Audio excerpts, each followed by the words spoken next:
Отці, слава Ісусу Христу. Слава навіки. Отець Ігор також є серед нас. Отче Господи. Ігоре. Не відповів. Добре, то нічого. Христос охрещується. В ріці Йордані. Вітаємо вас всіх сьогодні на нашій традиційній зустрічі і бажаємо всіх Божих благ. Отже, вітаючи вас сьогодні, давайте почнемо з молитви швиденько. Ми трошечки припізнили, але то нічого. Нехай нам Бог прощає, нехай нам люди прощають також. Отже, Тарасе, ви почніть, а отець Ігор благословить. Окей. В ім'я Отця і Сина і Святого Духа, амінь. В ім'я Отця і Сина і Святого Духа, the Father, the Son, and the Holy Spirit, Царю Небесний, Утішителю Духу правди, що всюди сейся наповняєш, скарби добра і життя подати, прийди і слись нас, і очисти нас від всякої скверни, спаси милосердні душі наші. Слава Отцю і Сину і Святому Духу, нині повсякчас і на віки вічні. Амінь. Господи помилуй, Господи помилуй, Господи помилуй. Отче, доктори, поблагословіть. Благослови, Господи, нашу зустріч цього вечора. Хай буде Тобі на славу, а нам і народу Твоєму на спасіння. Амінь. Амінь. Ім'я Отця і Сина і Святого Духа. Амінь. Ім'я Отця і Сина і Святого Духа. Амінь. Ім'я Отця і Сина і Святого Духа. Амінь. Отець Володимир також пробує достатися, але щось він не попадає до нас, знаєте. І такі от вони справи. Він і мені дзвонив, але як сказав «Галов» і нічого не було.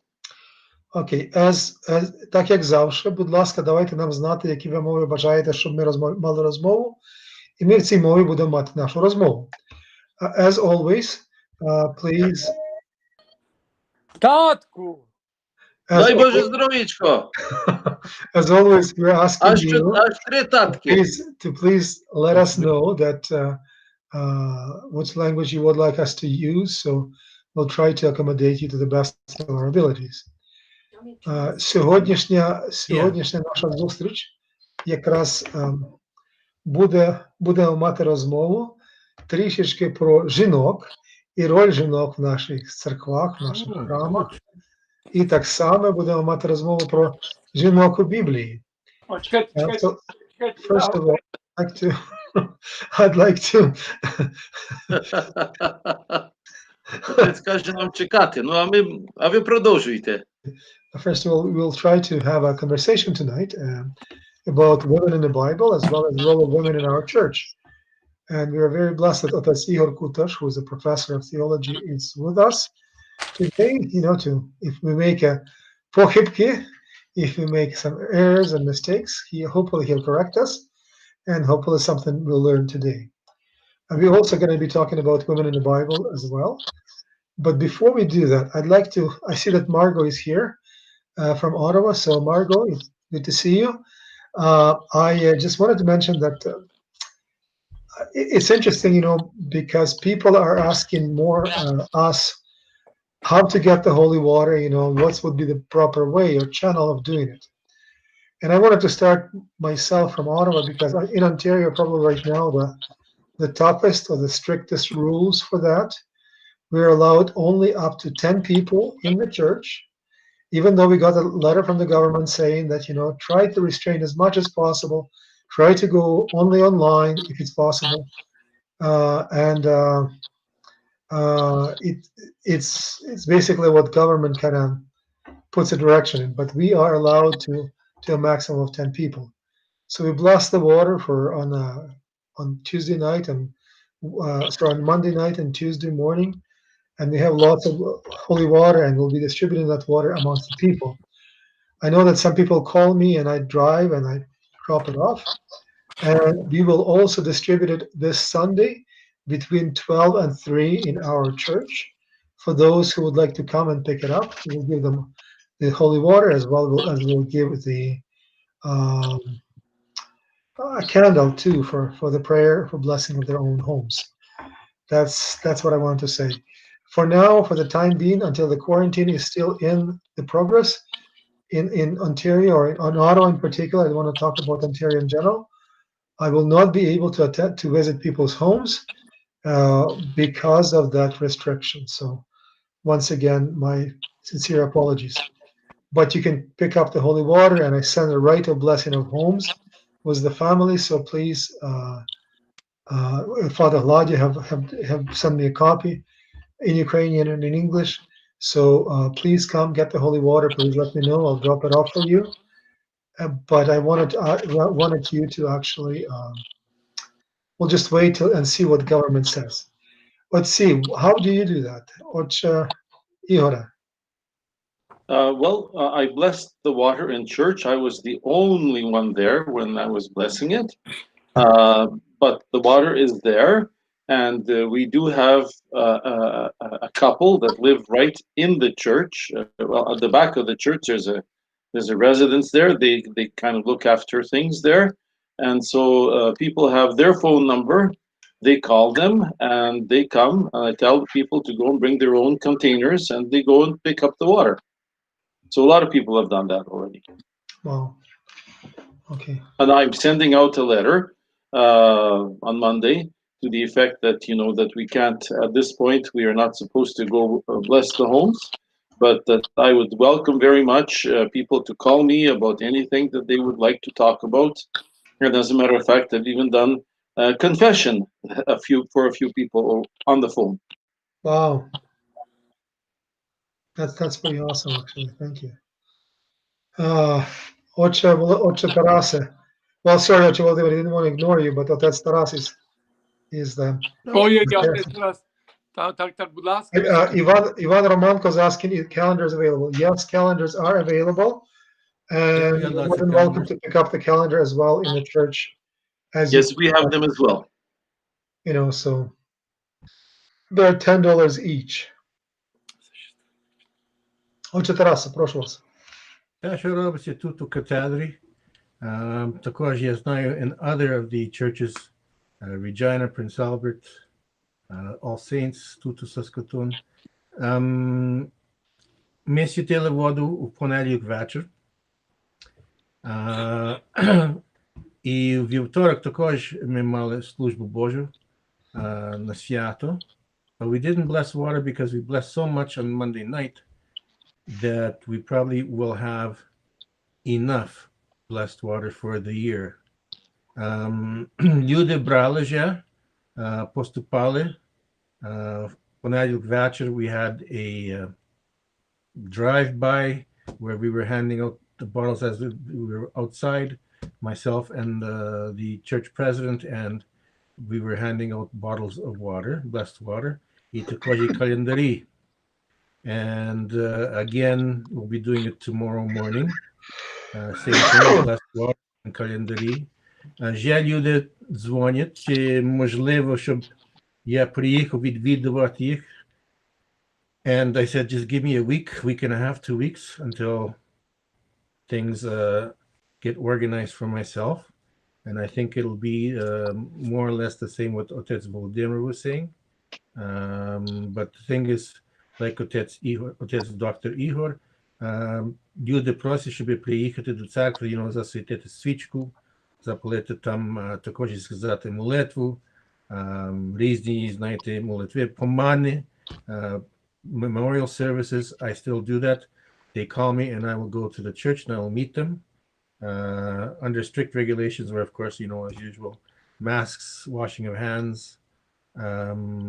They can bring kolachi into the church, but they have to take them back with themselves because the one thing in Saskatchewan, there is no food allowed to be distributed in the churches.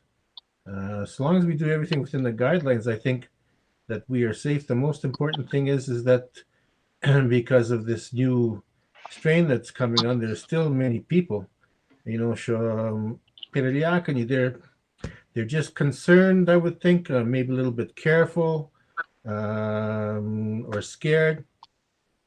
And I think the most important thing is to make sure that we let them know that, so long as things are done properly and safely, we can still help them out, but we're not forcing anybody to come. It's their own choice.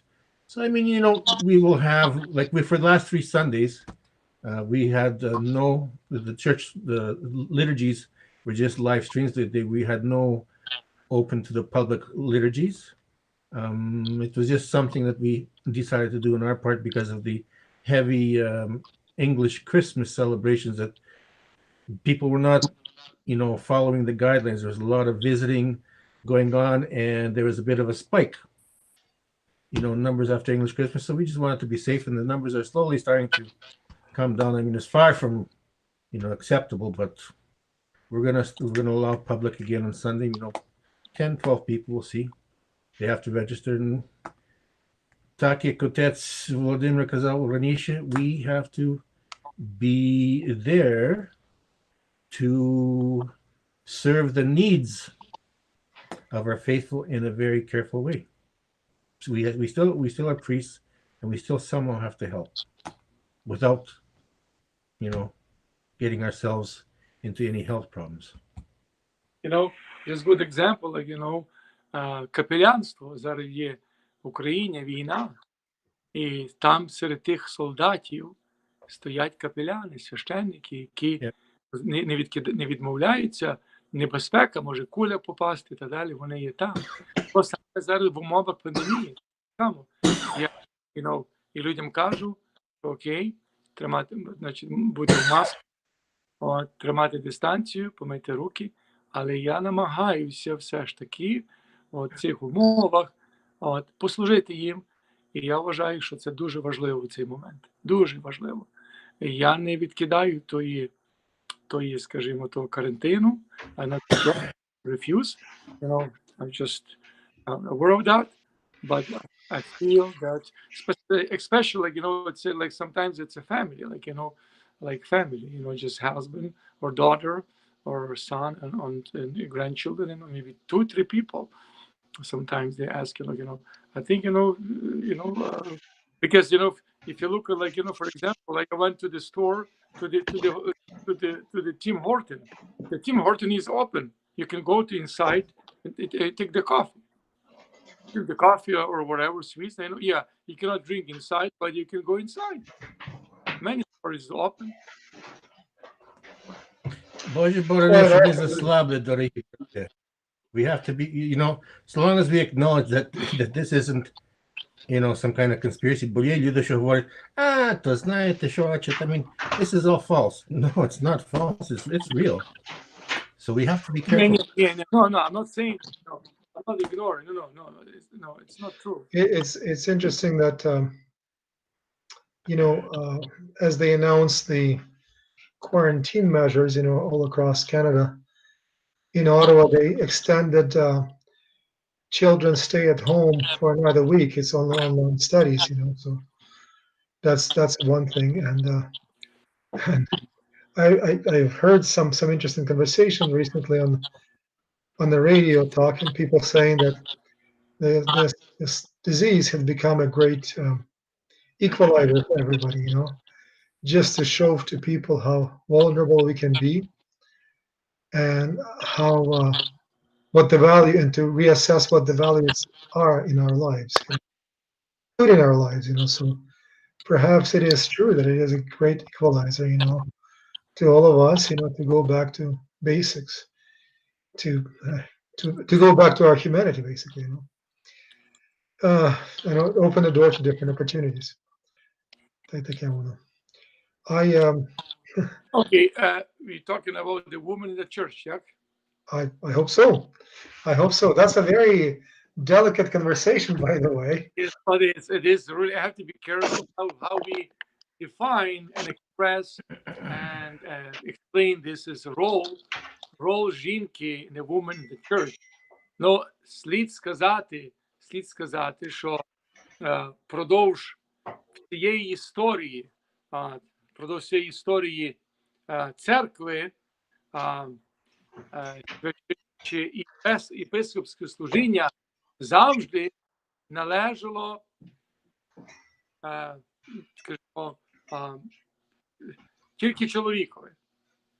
І це не тому, що є якась дискримінація між жінкою і чоловіком, скажімо, так?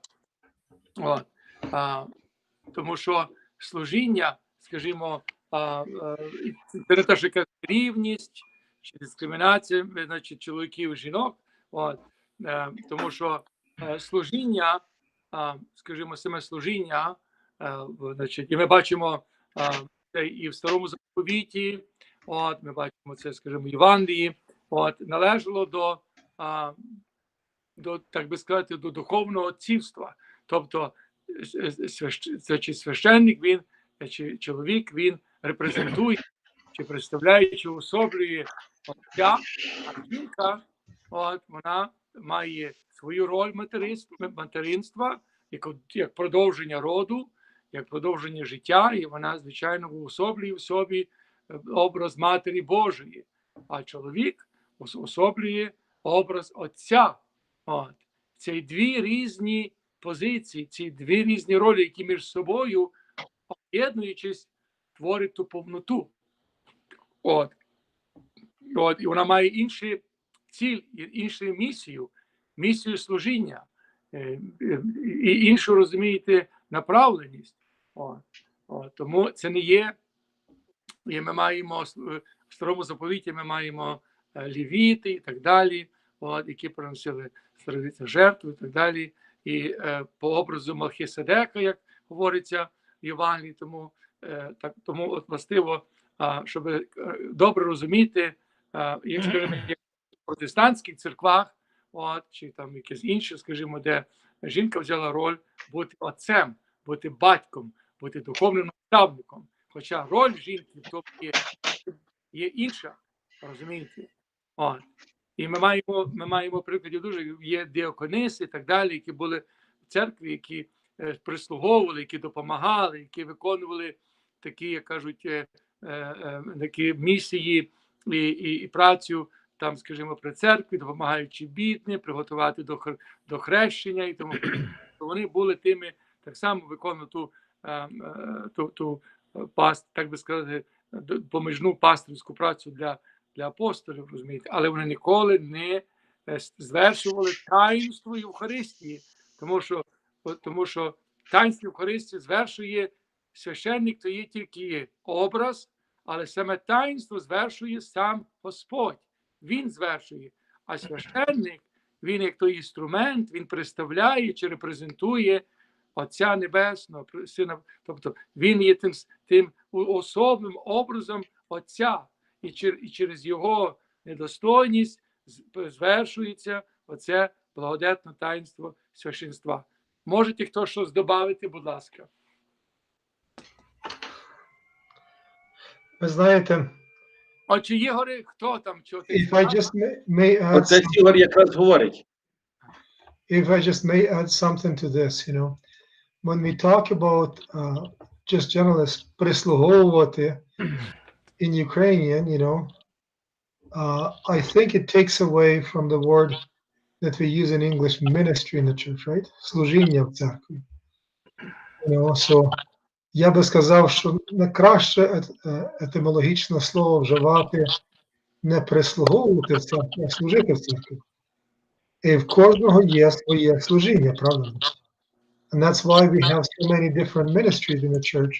Even when we look at all rights, дзвонар, ключар, and so on and so forth. І вони не були прислужники, вони виконували певне служіння у церкві. А служіння священства, не священство, пресвітерське служіння, тому що ми всі є царське священство, правда, в церкві. Так. Я просто Павло про це пише. І чоловіки, і жінки, царське священство. Чоловіки, жінки, так. І Господь сказав, що, вибачте, апостол Павло так і сказав, що в нас в церкві немає ні бідного, ні чоловіка, ні жінки, ні вільного, ні раба, ні бідного, ні багатого. Значить, тобто ні грека, ні іудея, ні скифа. So it's very interesting, to see that, we rather talk about not about прислуговування, but ministry in the church, that and everybody in the church has his own ministry, sometimes defined, sometimes it's not defined, right? It is also ministry in the church to come and worship God during the services. It's ministry in the church to be in the family, as a domestic church, and look after the family and be in the family together. it's ministry of the church, or Christian ministry of our church, is to help one another. Like, so again, like there's lots of different ministries, but Presluhovanya for me has always had that negative, not negative, but kind of like a ranking people, like connotation. So we are not Presluhovoti, we are Slужимо в церкви, And then for ministry of the presbyters, I'll ask Otec Igor to talk about this as an extension of ministry of bishops, right? If I may ask that. Так, Отче Ігоре. Well, interestingly enough, a woman is the image of the church. The church is actually called sheep. Vona, церква vona, you see. So a woman is the ministry of the church. It is the symbol of the church. Because, of course, she's the one who bears children. She's the one who nurtures. She's the one who comforts and soothes and chastises. So she has truly the ministry of a woman is really, really important in the church. Церква Oh, you wanted to interrupt me? Go ahead. Ні, татко, кажи. Go ahead. Ну, Go ahead, Father. я щось хотів додати, окей. Окей, я потім добавлю пізніше, кажи. Oh, okay. However, to lead the service, that is the prerogative of a male. Normally, that is the prerogative of male.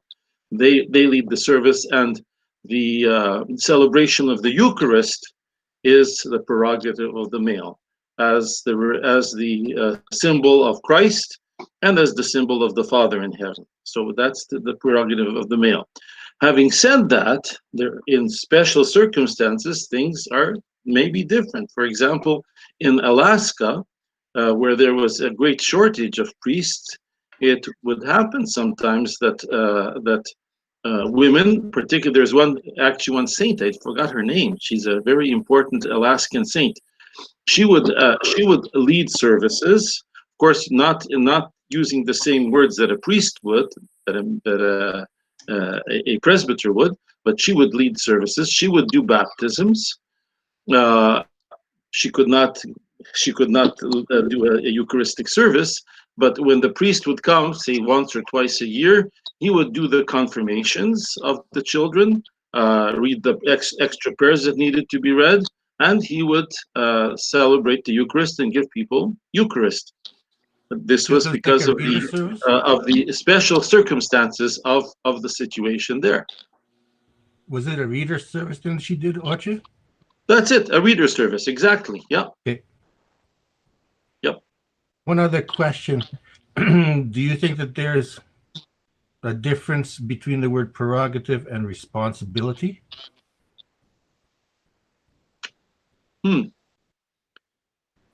Well, I guess it depends on situations then. Depends on the situation, exactly.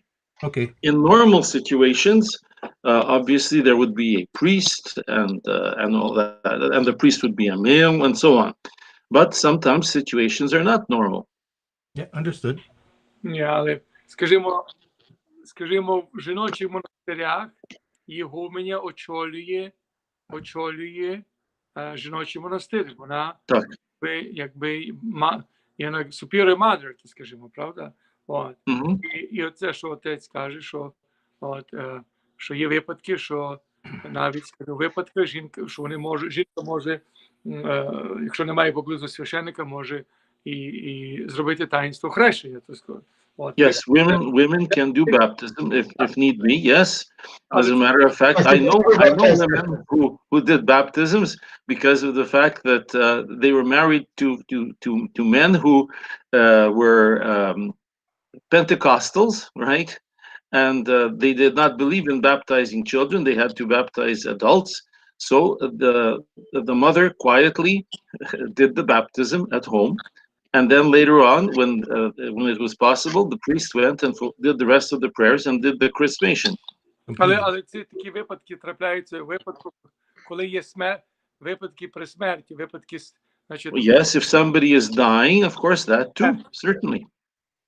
Але, скажімо, історія церкви ніколи не знає, щоб, скажімо, жінка служила літургію. Father, perhaps you could try to speak English, because I can see among the people that are here, your English is very good, because some of them won't understand what you're saying.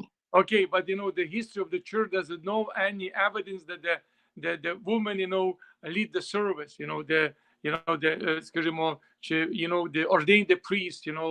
Do not ordain priests, but leading the service as a reader service, which is As a reader through our service. Holy Fathers, Lord Jesus Christ, Son of God, have mercy on us, to begin and end the service perfectly acceptable, if need be. Yes, If there is a priest available, no, then the priest should do it. But if not, a woman could do it. yeah, you're right. You're right. Thank you, Father, for acknowledging that. Yes. Okay. It's very interesting, because when we talk about the role of women in the church, or it is quite often there's a big conversation why would women cannot be ordained. Why can women not be ordained? And I actually, Lord Chihura, would ask you to explain that question as a theologian, resident theologian for us.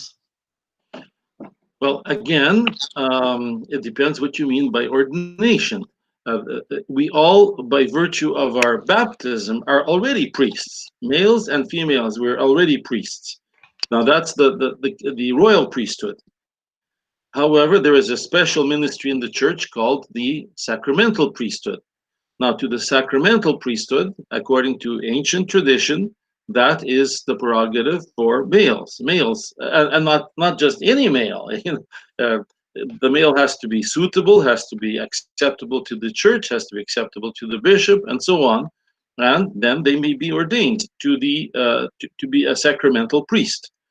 However, having said that, there have been cases, particularly from women's monasteries, where a woman could be tonsured. It's not the same as rukopolahanya, but tonsured to be a reader in the church if need be, right? It is even said, and we read it actually in the Bible and in ancient church history, that there were women who were actually ordained to be deacons.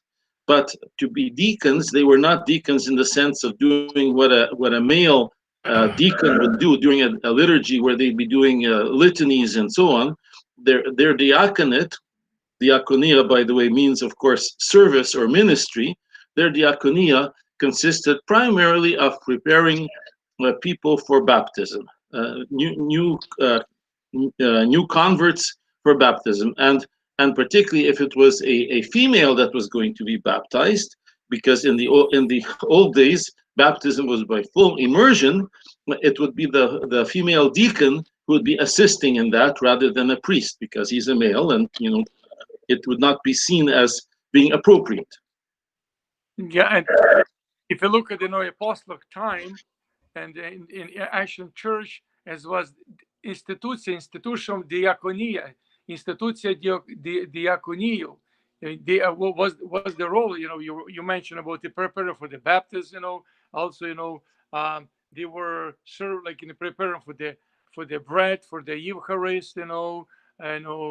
Helping the poor people. Maybe some kind of Yes. meal and so on. Some kind of like that. They are singing in the church. And reading the church, and so that's mean diaconia, serving. So that time, this institution of female, diaconia was existing in the apostolic time. At the present time, in our church, we don't have that institution.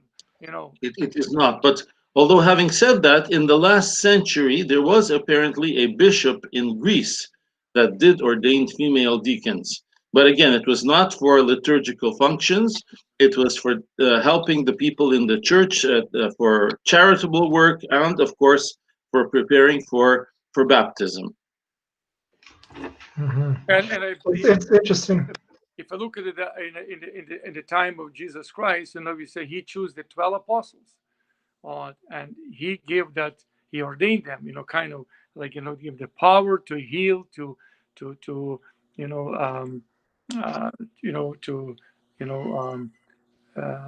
how can I say, to the miracle, to heal the sick, and so on, So he chose 12 female, male apostles.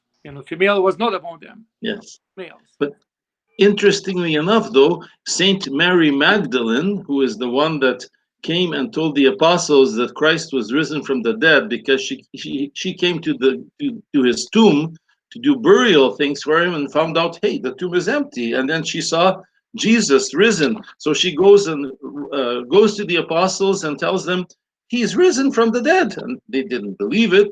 Some of them went to run to the tomb to make sure. And interesting enough, she actually has a title in church literature. She's called the Apostle to the Apostles, Saint Mary Magdalene. Yeah. It's interesting also to mention, and again, fathers, correct me if I'm wrong, but when we talk about ordination of presbyters or deacons for that matter, there's a couple of very interesting moments, So Father Ihor had mentioned that it has to be selected as a worthy man or worthy person to that ministry,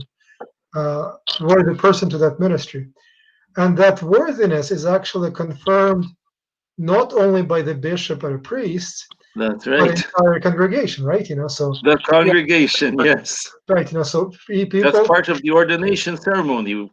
So deacon or priest walks, or the candidate for the diaconate or priesthood walks to the royal doors, bows towards the congregation, asking for prayers and forgiveness, turns around, bishop lays his hands to the grace of the Holy Spirit, and then it is interesting prayers also, right? Grace divine, fulfill that which is not complete, heal that which is broken, and fulfill that which is not complete, right? Completes that which is not completed. Perfects that which is not completed. That's correct, And then bishop says axios, he is almost asking for the people of the church to confirm that, he says axios, right? Yeah, and axios 3 times, right? And he's not only that he claims that it is axios, he's also asking for congregational confirmation of that. That's right. So everybody in the church, well, now it's a choir, but normally in our Orthodox church, everybody in the church should say axios, axios, axios 3 times, and 3 times is one of the bishops, I think, Romanian bishop that I know. He said to me, three times is not an accident, because when you say it once, it could be an accident. 2, who knows, right? But if somebody said 3 times of something, they're sure that what they're talking about. That's real. That's real. So that's basically, that's axios that is said 3 times. It's axios, which means worthy. He is worthy. Yes, absolutely. Yeah. So basically, ми не гідні, але якраз в немочах, в негідності, тому і проявляється. It is not that we are worthy in ourselves, but that God, by His grace and mercy, makes us worthy. Yes, that's worthy. Yes. So when they're saying that, they're not saying he is a worthy guy. They're saying the Lord has made him worthy. Yeah, that's right. That's what it means. And even though it's interesting, I think it's 19th century,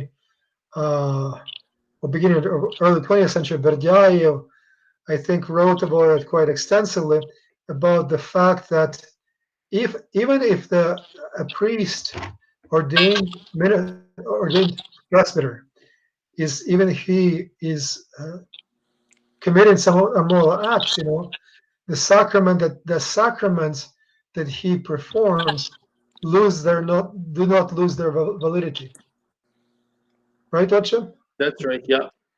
So the sacraments are considered to be valid because it's really not the priest doing the sacraments, it's God doing the sacrament through him, the Holy Spirit doing it through him. Yes. And even though he's an unworthy vessel, the sacrament is still considered valid. That's right. So although, having said that, there were kind of movements in the church from time to time where they said that if a priest is not, well, then they have to reordain, then they have to rebaptize. So therefore, then Dimitri, can you call me in half an hour? Because I have thanks. So yes. Sorry. And therefore, the priest's ordination is always there, even though he may choose to take a leave of absence or resign. You can't take away the sanctity of the ordination.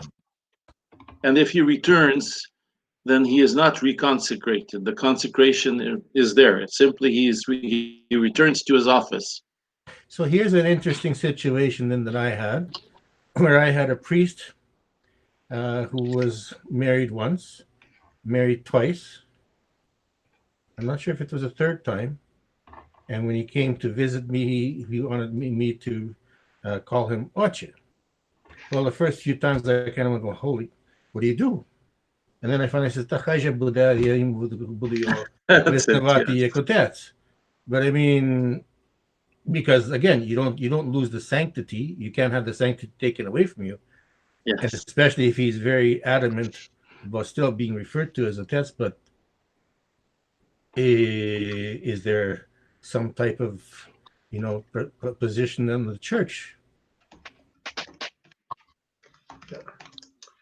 Yeah, that's an interesting thing, Well, I It's, think your decision was good. I have had similar situations myself, and I would call this person Oche, father, out of respect for the dignity that he has held. Perhaps at this point he has not been acting according to that dignity, but the dignity is still there, and I don't lose anything by honoring that. As a matter of fact, it may even be easier for him to live more virtuously if he is receiving respect. A person who respects themselves will generally act in a virtual way, in a virtuous way, if they respect themselves. I think sometimes it's easier for us not to judge, but just That's to go. right, exactly. That was a very, I guess, laconicity from the standpoint of laconicity. That was a very interesting answer that Pope of Rome, recent one, the current one, gave when they asked him some kind of very how do you say, controversial question, and he says, "Who am I to judge those people?" So who am I to judge? So it kind of diverted attention from him, and really it was a very nice pastoral answer. Who am I to judge, right? So Sometimes we're called upon to make judgments, that is, to make decisions about this is right and this is not right. That is sometimes, but all of the time we are called upon to pray and to intercede. If you see that somebody is doing something bad, if you're going to say a word of chastisement, which sometimes is necessary, be sure that that chastisement is always accompanied by prayer. Because otherwise, the danger otherwise is that we become victims ourselves. Pride gets in, blinds us to the things that we do which are wrong, and we use the occasion of judging somebody else to pat ourselves on the back, and we go deeper into sin that way. it's almost like every time we make a judgment, we're almost saying the prayer of Pharisee, right? Thank you, That's God, right. that I'm not like one of those men, right? That's the thing, yes. So it's Oche Ihora, you bring up a good point, though, because I had this discussion with my children when Benedict, or not Benedict, now the new Pope, Francis, about a month ago, talked about ordination of women, and the way I read it in the newspaper, of course, I think the journalist took it out of context, that he's not going to ordain women to become priests. But then all of a sudden, the journalist blew it right out of control, and all of a sudden, you're the Pentecostal or the other churches, English churches, are looking at it as a way of a new Christian faith or new denominations that are looking to be established, rather than looking truly what he said. Yeah. Which makes it a challenge for our church to talk about it. Like you said in the beginning, it's a very sensitive issue, but sometimes, like Otet's doctor refers to it, you have to be I think when it comes to these kind of situations, or even Otez Volodymyr, you must be very, very firm in your belief of the teachings and not waver too much, not to get yourself into an uncomfortable situation. Sometimes I think when we, sometimes it's better to step back and say, you know what, each of us can be in our own position. I respect you and love you, but that does not. Your position is your position. Mine is mine. You know, and I do believe. I think I said it last time during our conversation that not I said it, but I repeated the words of Father Thomas Hopko when he talked about the catechism in the church, understanding the why church does certain way, certain things certain way. I think the best catechism is to do to study the Bible, and historical tradition and development of the Bible. And the reason why I'm saying that is that when you read the Canon of St. Andrew of the Crete, the first 4 nights of Great Lent, right? First week of Great Lent, right? First 4 nights of Great Lent, you serve the canon, right? And you read that canon, and I studied. We studied in our parish Pentateuch, first 5 books of the Bible for over 4 years, I think. You read that canon, and it just infiltrated, especially the first couple songs, of that canon is infiltrated by the examples from the book of Genesis, from the patriarchs, from the Moses, all those things are there, Yes. So again, those examples are made as an examples of fortitude in faith and standing up to temptations, and I think that we really need to revisit our Bible studies in the parishes in general, or maybe perhaps now there is an opportunity to do that online, reaching out to larger audience, But I do believe that studying the Bible will open us the door to understand many of the things that are happening in our church. From a standpoint of canonical, why those texts are interpreted and stuff like that, because none of the saints had ever, I believe, their goal was to discover or pinpoint something new. It is rather to rediscover what was in the church built in from the beginning, So they just reopened, like how do you say it, unveiled it, if you were to say it, Yes. That's my kind of thing, So, any questions from the audience at this point of time? By the way, when we're talking about the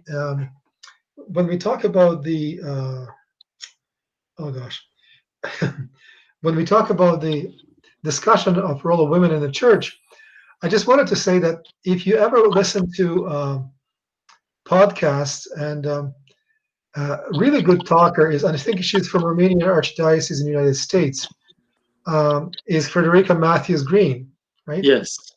She Very has good. such a wonderful. She's a very worldly person. She's not a. She when she talks, you just wanted to listen to her and eat her words when she's talking about this. But she's a very worldly person. And she has lots of podcasts, and especially on those topics. She leads lots of retreats of men and women in the church and stuff like that. And she's not afraid to go against the grain, against what society wants to talk to you about and stuff like that. And one of her podcasts that I listened to when I was making supper tonight, because it was my turn to do that, is one of those things is what she said. There's a podcast called, you can't see it, called Men and Women by Frederica Matthews Green. So if you ever have, I'll type it into the chat, but to her, so she has good number of those podcasts in the church that talk about role of women, role of men, dynamic in the church, like dynamic in the family and all of that stuff. So again, it's worth listening to. Indeed. So I'll type it in. That's one thing. And another thing that I just wanted to share with you, fathers, and those who watching it, is I'm a sucker to buy always when I find something interesting about religion. I always buy things, And as you can see behind me, my wife told me that we need to kind of thin our library because we have too many books. But thankfully, we had a wonderful volunteer that we did a parish office. So now we have lots of room in our parish office. So now we're going to start putting back those books there. But there's a really interesting magazine, Time magazine, that had been released a couple of years ago. I think it's Women of the Bible, yeah. Women of the Bible, you know. And I bought it, I stored it because it really talks about some of the most pivotal women in the Bible, and it has a couple of chapters. One of them is about Eve, Adam and Eve, and dynamic and portrayal of Adam and Eve in many faiths and many different Christian denominations. You know, so there's some of them talk about beautiful women in the Bible, right? Some of them talk about courageous women of the Bible. Chapter 3 talks about cunning and deceptive women of the Bible. You know, it's like it's a pleasure to read it. Not about the last chapter that I mentioned, but just generally, you know, like because we read it sometimes and we look for some historical facts, some historical event and stuff like that. But remember that behind every single event in the history of the salvation, there is always man and a woman. You know, there's always men and women. You know, and you look at it, you know, and the history of history of humanity, for that matter, you know, goes with men and women, Adam and Eve, right? Isaac and Rebecca, you know, and all other women and stuff like that, you know. So that you listen to the story of Rachel, you know, a story of yeah, you know, like it's also this magazine's kind of brought different perspectives to me because, and I started to read the Bible again from that perspective also. Always not only Isaac, not only Moses, not only Jacob, you know, not only Abraham, you know, but there's always a woman that stand next to them and have that dynamic. Yes. And there are books in the Bible, the book of Ruth, that's a female. Absolutely. А Okay. навіть, скажімо, от Діва Божа, Мати Божа, де ми підносимо її, кажуть, чесніше від хіровимів, славніше від серафимів. Тобто вона прославляється навіть вище від хіровимів, вище від серафимів. Absolutely. That's right, yes. Yes. First among saints. Yeah. All right. І з Україною треба жити. Okay. Any other? So George Sluzer has a interesting comment here. It says, "Good discussion, information. Foundation for much of contemporary practice derives from ancient traditions. We should always pray before moving forward. The saying, without God's will, you won't get past your own threshold." Very interesting. Very interesting. Без Okay. Бога ані до порога. Absolutely. That's what it's quoting, yeah. Yes. So again, you know, like no rush judgments, please. You know, so that's the kind of undertone of any conversation that you can have. Go ahead, Ocha. You wanted to say something? Well, I wanted to say that you know, we have to do God's work, but we always have to remember that God is really there. We're not doing something as though he wasn't there. Since he's not here, okay, I'm going to do this. He is always here, but we have to pray. We have to be thoughtful. We have to listen. We have to read. We have to be open to receiving a direction from other people, guidance, accepting also the possibility that from time to time we are wrong, and we have to be humble to accept it. All of these things enter into it. That's all part of doing the will of God. But God is really there. I mean, he is really here with us. We're not acting instead of him. He is here. What is the next book in the Bible after the Deuteronomy? Is it the book of prophet? The book of I think it's Joshua, isn't it? Joshua, right after the Pentateuch, the 5 books of Moses. I believe it's Joshua. Is it Joshua? I think it's Samuel. Just 1 second. I believe it's Joshua. Yes, it is Joshua. Sorry. Yeah, it's Joshua. And then we get into Samuel and Kings and Chronicles. So it's interesting that I'm glad I still you know, remember. Boy, I forget so many Yeah. things. okay. Well, Joshua was one of those people who I think was born in Egypt and still made to the promised land, right? That's right. He did. Yeah. There are two people that happened there. Otherwise, Yeah. Joshua and Caleb. Caleb. Yes. Caleb. Yes. Yeah. Yes. Okay. They were So the is only it? two who were born Sorry? in Egypt who made it to the promised land. Yeah. But it's interesting that like when we talk about King David, right?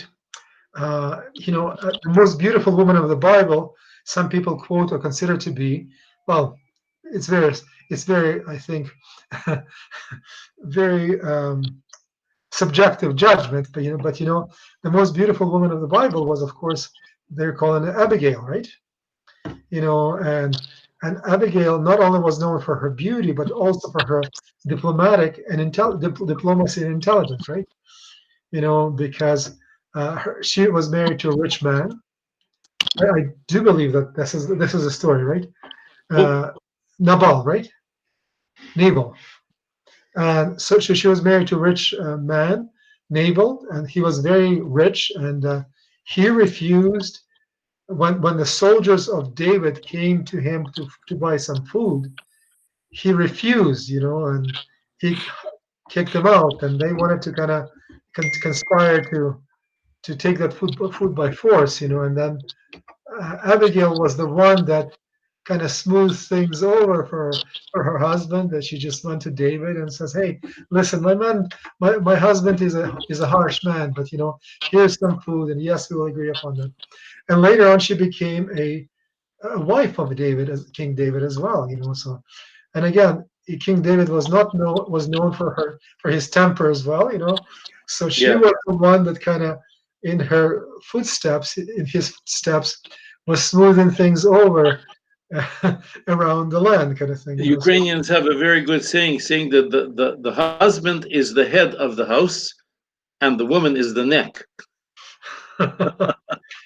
Так. І чоловік є голова, але Але жінка є жінка це шия. Куди шия повернеться, туди голова повернеться. Absolutely. Так, Там yeah, очі будуть бачити, голова повернеться. Yeah. So again, it's Father Taras is not here. Okay. He's not here. Right. So he God bless Father Taras. yes. And So I think we're almost out of time. Yes. So are we getting together again next Friday? Yes. I do believe so. I think it's a very good time, for us to get together on Fridays and perhaps have another discussion. We helping each other to overcome the restriction, pandemic, and this kind of a situation that like clouds upon us, like pressure. We have the opportunity to have a fraternal get together. Yes, Absolutely. Online. Yes. Gives us an Support opportunity. each other. Gives us an opportunity to have a good conversation, and hopefully learn from one another, and hopefully bring Yes. something interesting to the good people that watch that cast. Yes. Well, I think that we'll be finishing our conversation at this point of time. If there is no other questions, I'll just try to scroll down and see. No, there is no question. No. So that's why as we're going to be completing our conversation, I just wanted to, Отче Володимире, зробіть останнє благословення для нас. Во ім'я Отця і Сина і Святого Духа, амінь. Во ім'я Отця і Сина і Святого Духа, амінь. Во ім'я Отця і Сина і Святого Духа, амінь. Богородице, Діво, радуйся, обрадована я Марія, Господь з тобою. Благословена ти між жінами, і благословен плід утроби твоєї. Бо ти породила Спаса, Христа і Збавителя душі нашим. Слава Отцю і Сину і Святому Духу, нині повсякчас на віки вічні. Амінь. Господи, помилуй, благослови з нами Бог своєю благодаттю, завжди, нині повсякчас і на віки віків. Амінь. Амінь. Добраніч всім вам. На добраніч. Богом. Оці Єгори, щоб ви моцно були і дивилися до гори. Дай Боже, дай Боже. Так. Оці Єгори, і оці до гори, дивіться до гори. Okay, the guy's a Добре. poet. What can I tell you? He's a В poet. нашій традиції ми говоримо, що ми вітаємося, Христос рождається аж до стрітення Господнього. А знаєте, Так. а ви знаєте, вибачте, один закінчив. А я сидів тут, коли готувався до зустрічі з вами, і написав такі маленькі 2 рядки. Каже, і з Окей. Україною треба жити, і з лісами, і з морями. З Україною треба жити з розпростертими руками. З Україною треба жити і з полями, і горами.